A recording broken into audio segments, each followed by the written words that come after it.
राज्यभरामध्ये MPC करणारे विद्यार्थी मात्र आता आशेनं पाहत आहेत की 2026 ची कंबाईन आणि ग्रुप सी ची ॲड केव्हा येणार। मात्र मिळालेल्या प्राथमिक माहितीनुसार यावर्षी मात्र ग्रुप सी च्या जागा 7,000 पेक्षा जास्त असणार आहेत।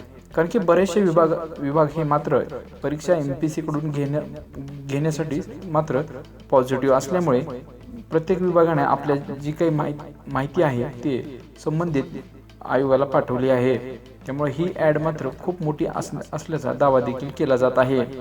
तसंच गेल्या अनेक दिवसापासून मात्र स्पर्धा परीक्षा देणाऱ्या विद्यार्थ्यांनी अभ्यासामध्ये सातत्य ठेवणं मात्र आता गरजेचं आहे, जेणेकरून अभ्यासामध्ये खंड पडता कामा नये। कारण की ही ॲड जर जास्त पदाची असेल तर नक्कीच मात्र कट ऑफ कमी येण्याची शक्यता असते। त्यामुळे विद्यार्थ्यांनी अभ्यासामध्ये सातत्य ठेवणं हे आता गरजेचं आहे। तसंच काही विभागातील जागा मात्र जसं की ड गटाचं ही जागा मात्र TCS कंपनी मार्फत भरल्या जातील असाही दावा केला जात आहे।